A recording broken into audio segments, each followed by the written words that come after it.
The easiest person to erase from history is the one nobody was ever supposed to remember.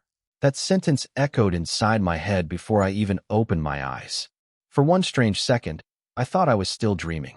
Then the scent of fresh cedar drifted through an open window. Birds began singing somewhere beyond white stone walls, and warm morning sunlight settled across my blanket with impossible gentleness. I blinked slowly at the carved ceiling above me and immediately wished I had not. I recognized it. The wooden beams. The silver academy crest hanging beside the door. The neatly folded navy uniform resting across the chair. Ravencrest Academy. The most prestigious magical school in the entire novel. Also the place where my favorite supporting character quietly disappeared without anyone remembering his name 2 chapters later. Unfortunately, that supporting character was now me. Well, I sighed while sitting upright. This could have gone significantly better. My reflection in the mirror confirmed everything I already feared. Soft dark hair, pale skin, calm gray-blue eyes that somehow looked more exhausted than I felt. Evan Brooks. A student so unimportant that the original story barely mentioned him before moving on to far more exciting heroes with dramatic destinies and perfectly timed entrances. That should have been comforting. Invisible characters survived by staying invisible. I did not need magical fame. I did not need legendary adventures. I certainly did not need 4 impossibly handsome heroes deciding my existence was suddenly interesting. My plan was beautifully simple. Attend classes. Pass examinations. Drink acceptable coffee. Graduate quietly. Leave the academy forever. Perhaps open a tiny bookstore somewhere that had absolutely no prophecies. It was, without question, the greatest survival strategy ever invented, which almost guaranteed fate would hate it. After changing into the academy uniform, I noticed a silver picture frame resting on the small desk beside the window. At first it displayed an ordinary welcome ceremony, filled with smiling students standing beneath the academy gates. I picked it up absent-mindedly while searching for my class schedule. The photograph shimmered beneath the sunlight. I frowned. "Please do not do anything mysterious," I whispered. Naturally, it ignored me. Faces inside the photograph slowly disappeared one after another until only 5 people remained. 4 young men wearing the ceremonial cloaks reserved for Ravencrest's legendary heroes stood together with relaxed smiles. Right in the center, standing comfortably among them as though he had belonged there all along, was Evan Brooks. Me. My stomach dropped. That picture should not exist. According to the novel, Evan never spoke to any of the heroes. He certainly never stood beside them looking like part of their story. I carefully set the frame back onto the desk. The image remained unchanged. "No," I said firmly. "We are pretending I never saw that." The photograph remained deeply committed to disagreeing with me. Outside, academy bells rang once across the enormous campus, signaling the beginning of orientation day. Students filled the marble courtyards below, their laughter drifting upward on the crisp morning breeze. This was my chance. If I followed the original timeline perfectly, nobody important would ever notice me. Feeling unexpectedly confident, I grabbed my satchel and headed toward the dormitory door. My hand paused on the handle. Something felt different. I turned back toward the desk. The photograph had changed again. The 4 heroes were no longer smiling toward the camera. Every one of them had turned their heads in the exact same direction. They were all looking directly at me. A sudden knock echoed through the room before I could move. 3 calm taps. Not hurried. Not uncertain. Patient. Familiar. I opened the door expecting an academy staff member with orientation instructions. Instead, standing quietly in the hallway wearing the white ceremonial uniform reserved only for first-ranked students, Nathan Walker looked into my eyes with unmistakable recognition and softly asked, "Have we already met somewhere before?" Nathan Walker's question lingered in the hallway long enough for my brain to completely abandon every intelligent response I had prepared for orientation day. According to the original novel, this conversation should never have happened. Nathan was supposed to spend the entire morning welcoming new students before meeting the heroine beneath the Eastern Academy Tower. He definitely was not supposed to appear outside my dormitory asking whether we had met before. "I do not believe so," I answered as naturally as I could. "This is my first day here." Nathan continued studying my face with calm gray eyes, not in a suspicious way, but like someone searching through memories that refused to stay still. After several quiet seconds, he gave an apologetic smile. You are probably right. He rubbed the back of his neck with an embarrassed laugh. I had a strange dream before sunrise. Someone was standing in this hallway, and I was certain I knew him. When I saw you just now, his voice trailed away. The feeling returned. Wonderful. The universe had apparently decided dreams were now legally binding evidence. I forced a polite smile. Dreams can be convincing. They can, Nathan agreed. I hope I did not make you uncomfortable. Only a little, I admitted before I could stop myself. Nathan laughed softly, and to my surprise, the sound immediately eased the awkwardness between us. That is fair. He stepped aside from the doorway. Orientation begins in 15 minutes. I should stop delaying you. Finally, my beautiful, peaceful plan was still alive. Barely, but alive. Have a good day, I said, walking past him with carefully controlled confidence. I counted every step until I reached the end of the hallway. 1, 2, 3, 4. Do not look back. 5, 6, 7. I looked back. Nathan was still standing outside my room, quietly watching me leave with the same thoughtful expression from his dream. We accidentally made eye contact again. He smiled. I immediately faced forward and continued walking faster than dignity probably allowed. Excellent work, Evan, I muttered under my breath. You successfully avoided the hero by speaking to him for 3 full minutes. The academy courtyard overflowed with excited students crossing marble pathways beneath towering crystal trees whose silver leaves shimmered beneath the morning sun. Faculty members guided newcomers toward the grand assembly hall, while enchanted birds circled gracefully above the tallest towers. Everything looked exactly as I remembered from the novel. Everything except my rapidly collapsing survival strategy. I unfolded my class schedule and quickly circled 3 locations I absolutely intended to avoid. The Eastern Training Grounds where Nathan practiced every morning. The Healing Conservatory where Ryan Carter volunteered before lectures. The observatory where Asher Collins spent his afternoons studying enchanted constellations. Perfect. If I simply stayed far away from every important location, the story would eventually correct itself.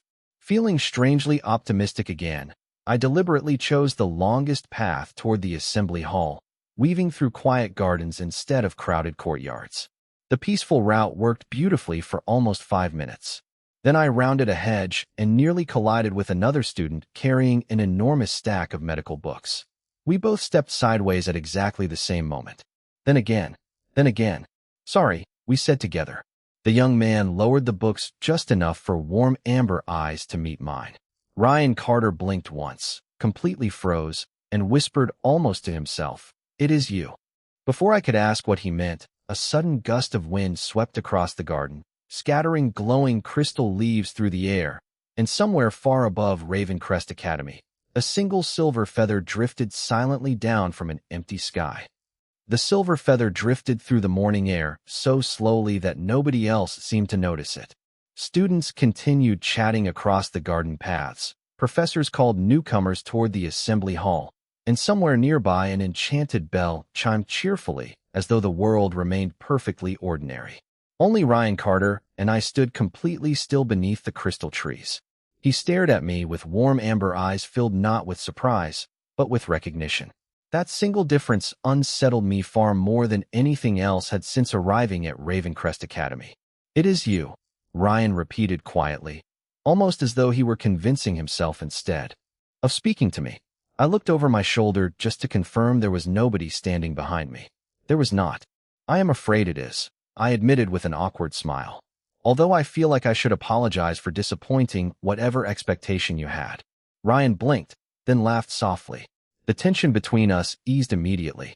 "You are not disappointing anyone." He adjusted the heavy stack of medical books in his arms before frowning slightly. "Actually, I do not know why I said that." His expression became thoughtful. "When I saw you, I suddenly remembered someone smiling at me beneath falling silver feathers." He glanced upward. "Exactly like this." My heartbeat quietly accelerated. The feather continued floating downward until it landed gently on the stone path between us. Before either of us could touch it, the feather dissolved into tiny particles of silver light and disappeared completely. Ryan watched the last glowing speck fade into the breeze. That has never happened before, he whispered. No, I agreed. It definitely has not. Somewhere deep inside my memory, I knew silver feathers were mentioned only once in the original novel. They appeared when forgotten magic tried to reconnect two broken timelines. The event was supposed to happen years later, not during orientation. I smiled weakly toward destiny, which seemed determined to ignore every schedule ever written. Before Ryan could ask another question, hurried footsteps echoed along the garden path. A tall young man carrying a leather sketchbook slowed as soon as he reached us. Dark hair, calm blue eyes, neatly buttoned academy uniform. Asher Collins. Wonderful. Apparently avoiding heroes had become a competitive sport, and I was losing spectacularly. Asher looked from Ryan to me before stopping completely. His eyebrows lifted ever so slightly. Interesting, he murmured. Ryan turned toward him. Do you know him? Asher answered without taking his eyes off me. No. He paused. At least, I should not. There it was again. That strange hesitation. That unsettling certainty wrapped inside complete confusion. Asher opened the sketchbook in his hands, almost absent-mindedly. Several loose pages fluttered in the breeze before one slipped free and landed near my shoes. I bent down to return it. The drawing showed a quiet lakeside beneath a star-filled sky. Four figures stood together in the distance. The fifth figure faced away from the artist, but somehow I recognized the academy uniform immediately. It was mine. My fingers tightened slightly around the page. You drew this? I asked. Asher nodded slowly. This morning. He looked genuinely puzzled. I have never seen that place before, yet I woke up already knowing every detail. Ryan leaned closer to study the sketch. There are 5 people. Asher quietly met my eyes again. The strange part is that every time I try to remember who the 5th person is, I wake up before seeing his face.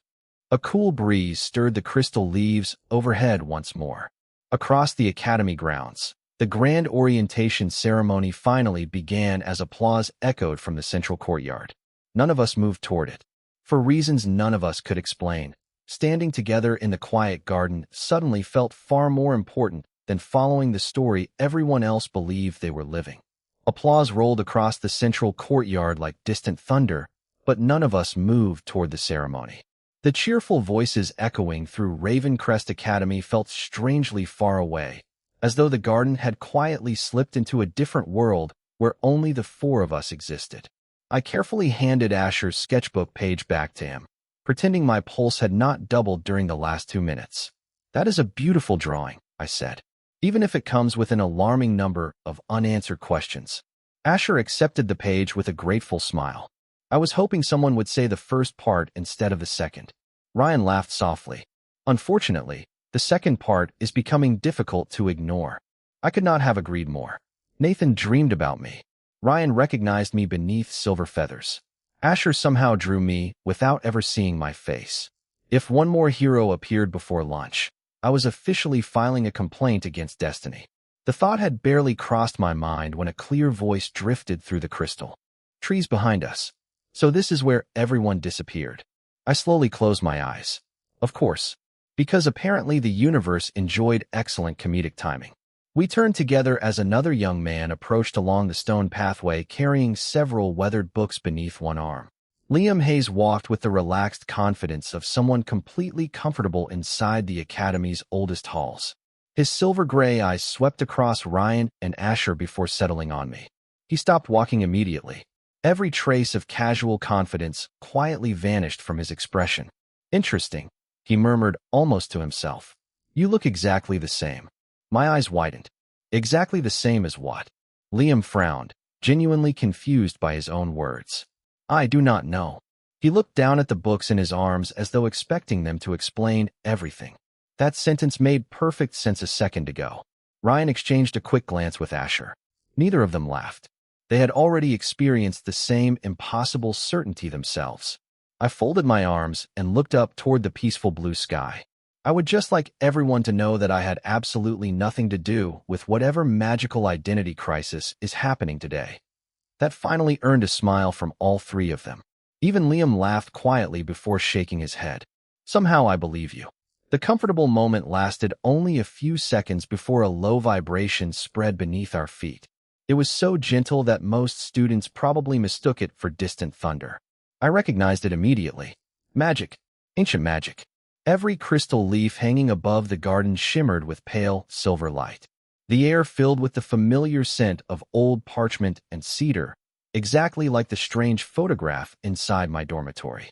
Liam slowly turned toward the enormous library tower rising beyond the academy gardens. "Did you feel that?" he asked. Ryan nodded. Something changed. Asher looked thoughtful. "No." His voice remained calm despite the uneasiness in his eyes.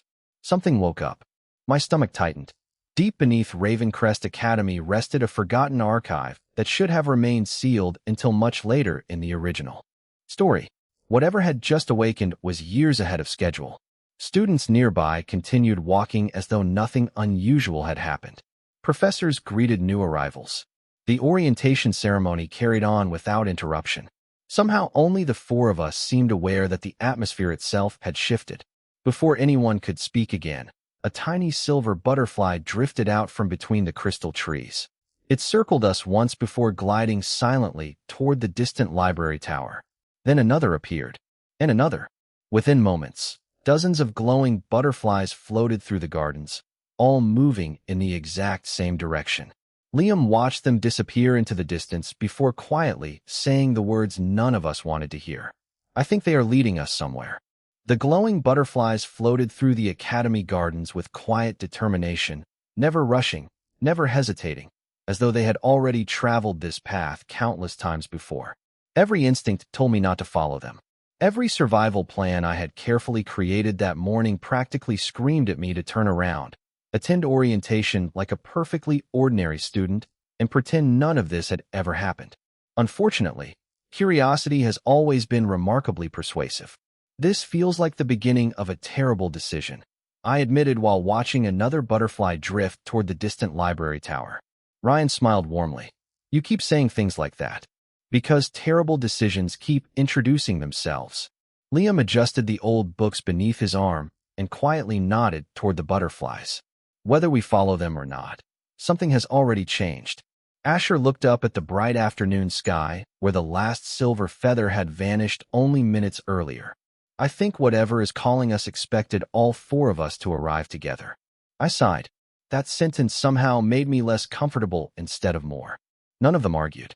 Together we crossed the marble pathways leading toward Ravencrest Academy's oldest library, passing students who chatted happily without noticing the glowing butterflies gliding through the air beside them. It was as though the strange creatures existed only for us. The enormous library stood at the edge of the campus beneath towering crystal trees whose silver branches shimmered softly in the afternoon light.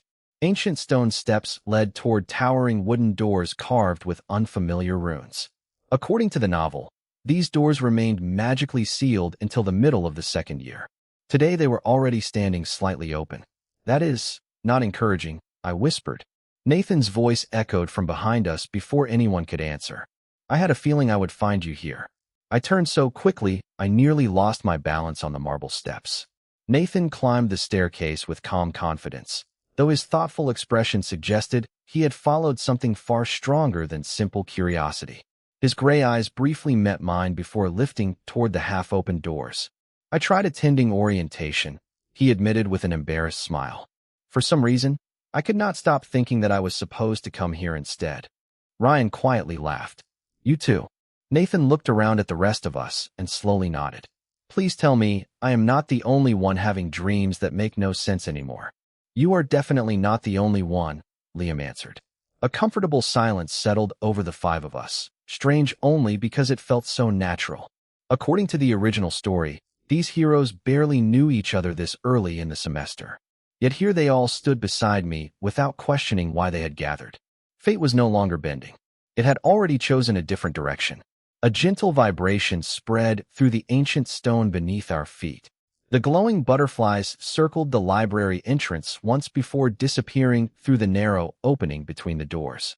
At the exact same moment, the carved silver runes surrounding the entrance began glowing one after another, like distant stars waking across the night sky. No loud explosion followed. No dramatic burst of magic. Instead, the heavy doors slowly opened by themselves with quiet dignity, revealing a dim corridor lined with floating lanterns and endless shelves stretching far beyond ordinary sight. Warm air carrying the scent of cedar, parchment, and rain drifted out to meet us. I recognized that scent immediately. It was the same fragrance that had filled my dormitory when the mysterious photograph changed that morning. Nathan stepped beside me without saying a word. He did not reach for my arm or urge me forward. He simply stood there, close enough that I no longer felt like I was facing the unknown alone. Then, from somewhere deep inside the hidden library, a single ancient page quietly turned by itself, and a soft voice echoed through the endless shelves, speaking only one sentence that somehow every one of us understood. The story has been waiting for you to return. The ancient voice faded into silence, yet its final words continued echoing inside my mind long after the library itself became quiet again. The story has been waiting for you to return. Return. That single word unsettled me more than everything else that had happened since waking inside Ravencrest Academy. You could not return to somewhere you had never been. I looked at the others. Nathan stood beside me with the same thoughtful expression he had worn since arriving. Ryan stared into the endless corridor lined with floating lanterns. Asher slowly closed his sketchbook without realizing he was holding it. Liam quietly watched the glowing runes carved across the library walls.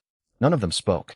Somehow we all understood that talking too loudly would feel disrespectful inside this place.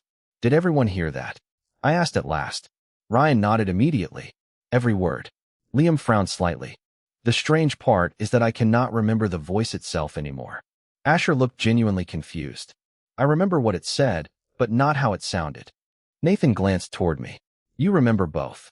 It was not a question. I slowly nodded. Yes. Nathan did not ask why. Instead, he simply accepted the answer, and somehow that quiet trust felt heavier than any accusation could have. We stepped through the enormous doorway together. The heavy wooden doors closed softly behind us without making a sound. Warm, golden lanterns floated between towering shelves that stretched so high they disappeared into darkness above. Books drifted gently through the air before settling onto waiting shelves with impossible precision. The entire library felt alive, not in a frightening way, but like an old friend patiently waiting for someone who had been gone much longer than expected. We followed the marble corridor deeper into the forgotten wing until the passage opened into a circular chamber hidden beneath a glass dome painted with moving constellations. At the very center stood a single stone pedestal. Resting upon it was an ancient silver book with no title, no lock, and no visible dust despite its obvious age.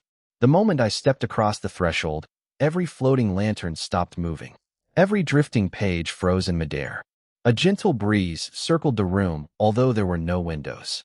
The silver book slowly opened by itself. Blank pages turned one after another until glowing words appeared across the paper without ink or pen. My heartbeat quickened. I could read every letter perfectly. Welcome back, Evan. The others leaned closer. Ryan blinked. The pages are empty. Asher narrowed his eyes. I cannot see anything. Liam quietly shook his head. Neither can I. Nathan remained silent for several seconds before looking at me instead of the book. You can read it. Again, it was not a question. Before I could answer, another sentence formed beneath the first. The world forgot you. The heroes never did. My breathing caught. The room suddenly felt much smaller. Forgotten. Remembered. Dreams. Silver feathers. The photograph. Everything connected through a thread I still could not fully understand. I instinctively reached toward the glowing page without touching it. A final line slowly appeared. The first memory awakens before tomorrow's sunset. Protect the one who remembers first. The silver words dissolved into light, leaving the pages completely blank again. At that exact moment, Nathan lifted one hand to his forehead, his calm expression breaking for the first time all day. He closed his eyes as though listening to a distant voice only he could hear. When he finally looked back at me, there was quiet confusion mixed with unmistakable sadness in his gray eyes. Why, he whispered so softly that only I heard it. Do I suddenly remember watching you walk away while I could not make you stay? Nathan's whisper settled quietly between us, so soft that even the ancient library seemed to hold its breath. I looked into his gray eyes and saw something I had never expected to witness this early in the story. It was not confusion anymore. It was grief. Not complete grief, not the kind born from clear memories, but the aching sadness of someone who had lost something precious without remembering exactly what it was. The silver book had been right. The first memory had already begun awakening. I opened my mouth, searching for an explanation that would somehow make impossible things sound reasonable. Nothing came. How was I supposed to explain forgotten timelines when I barely understood them myself? Fortunately, Ryan unknowingly rescued me by stepping closer to Nathan with quiet concern. "You look pale," he said gently. "Are you feeling all right?" Nathan blinked several times as though waking from a dream. "I think so." He rubbed his forehead with a small, embarrassed smile. For a second, I thought I remembered someone leaving this library while I kept asking him to stay. His gaze drifted toward me again before quickly shifting away. It felt completely real. Liam folded his arms thoughtfully. "Interesting." Asher looked between all of us before quietly adding, "The strange part is that none of us seem surprised anymore." He was right. A few hours ago, I would have laughed if someone claimed heroes shared impossible memories. Now everyone accepted the idea with quiet seriousness, as though some invisible part of them had always known the truth. The silver book remained peacefully open upon its pedestal, its pages completely blank once again. I wondered if it had already said everything it intended to say today. Before I could think further, the floating lanterns around the chamber slowly began moving again. Books drifted gently through the air. The room breathed once more. Whatever moment had frozen time inside the hidden archive had quietly passed. Julian's silence would have been comforting, except Julian was not here. That realization suddenly struck me. According to the original story, Ravencrest Academy's greatest scholar should have discovered this forgotten chamber years later. Yet somehow everything else had already changed ahead of schedule. If one piece of history could move, perhaps every piece could. "Maybe we should leave," Ryan suggested softly. "We have learned enough for one day." I silently appreciated his definition of enough. Mine had been exceeded sometime around the magically rewritten photograph.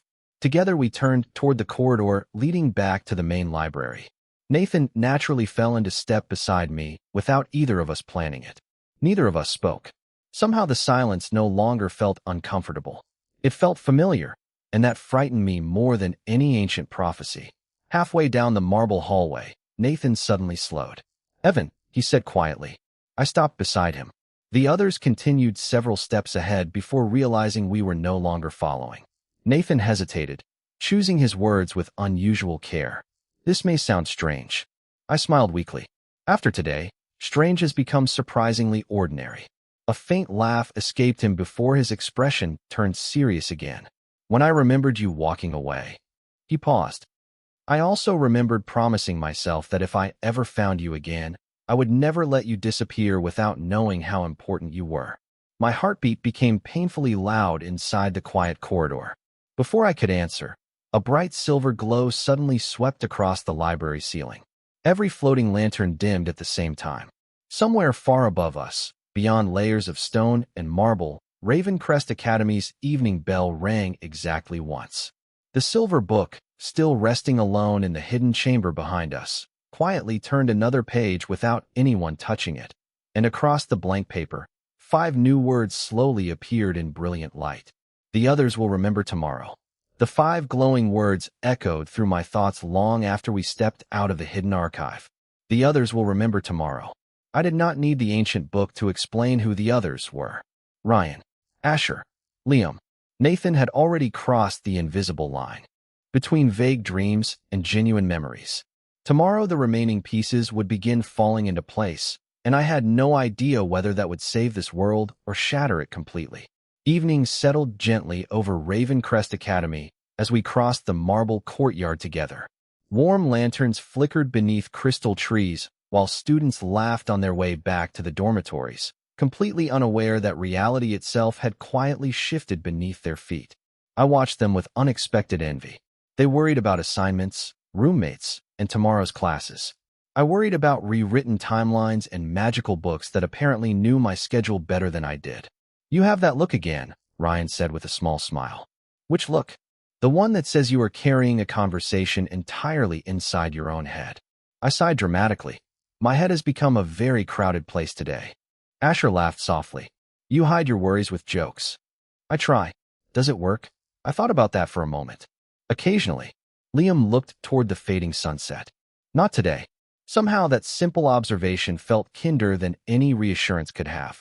Nathan had remained unusually quiet ever since leaving the archive. He walked beside me without speaking, his thoughtful gaze drifting across familiar academy buildings as though searching for memories hidden inside ordinary places. We reached the central fountain where crystal water reflected the first evening stars. Nathan suddenly stopped walking. "I know this place," he whispered. Ryan looked around in surprise. "Everyone knows the fountain." Nathan slowly shook his head. "Not like this."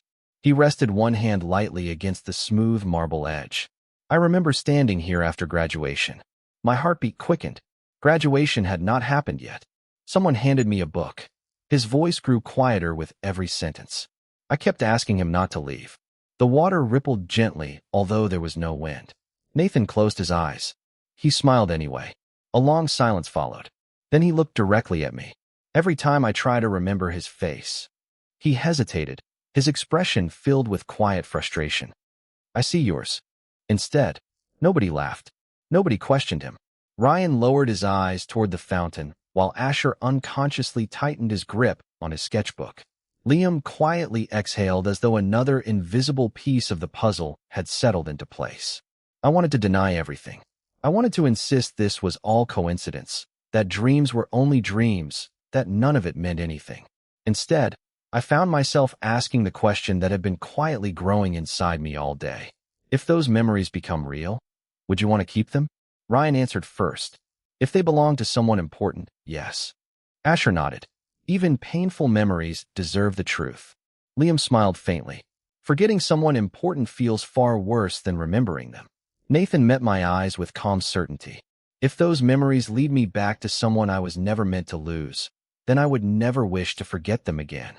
Before I could answer, every crystal tree surrounding the courtyard shimmered with brilliant silver light. Thousands of glowing leaves rose into the evening sky without a single breeze to carry them. Students all across the academy finally noticed something unusual and looked upward together. High above Raven Crest, the first silver star split into 4 smaller lights that slowly formed a perfect circle over the academy. Hidden within that circle, visible only for a brief heartbeat before fading away, I saw a single sentence written in pale silver letters. "Tomorrow, they will remember why they chose you." Morning arrived beneath a sky so clear that the strange silver lights from the night before almost felt like another dream. Almost. I stood outside the dormitory window watching the first rays of sunlight spill across Ravencrest Academy while trying to convince myself that today would somehow become ordinary again. Then I remembered the ancient book. Tomorrow, they will remember why they chose you. Unfortunately, tomorrow had officially become today. I quietly left my room before the morning bell, hoping an early walk might organize the impossible number of questions filling my head. The academy grounds were peaceful, wrapped in cool air scented with cedar and blooming crystal flowers. For several wonderful minutes, nobody called my name. I briefly considered declaring victory over destiny. Then footsteps approached from behind. "Evan." I turned around expecting Nathan. Instead, Ryan, Asher, and Liam stood together beneath the crystal trees, each wearing the same stunned expression. Ryan spoke first, his voice softer than usual. "I remembered something this morning." Asher slowly nodded. "So did I." Liam looked directly at me, quiet certainty replacing yesterday's confusion. "We all did." My carefully constructed illusion of an ordinary day disappeared without protest. None of them looked frightened. They looked relieved.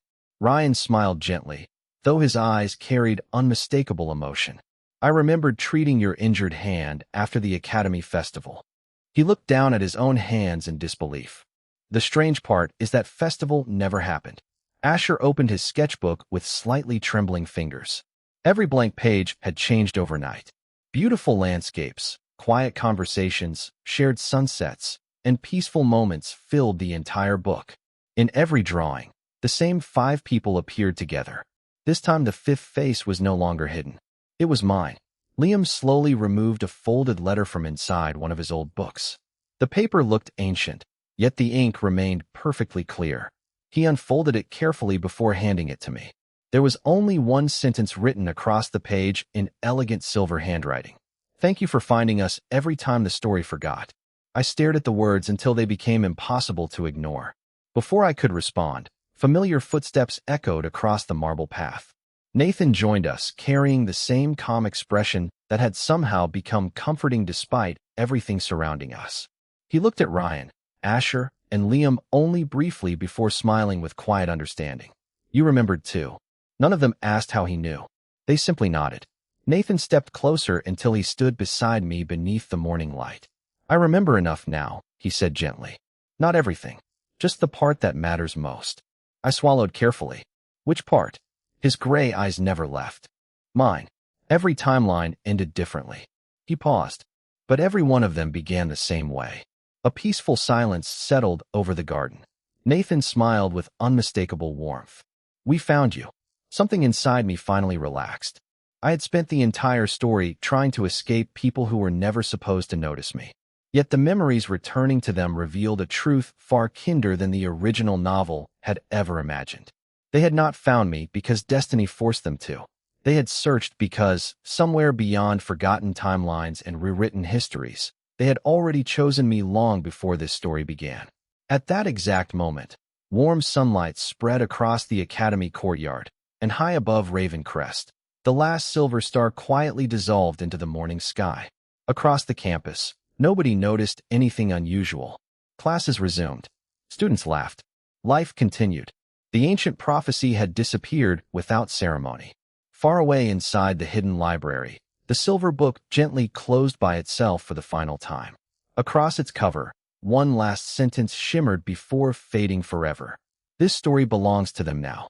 Nathan looked toward the open academy gates leading into an unwritten future before turning back to me with an easy smile. Ready?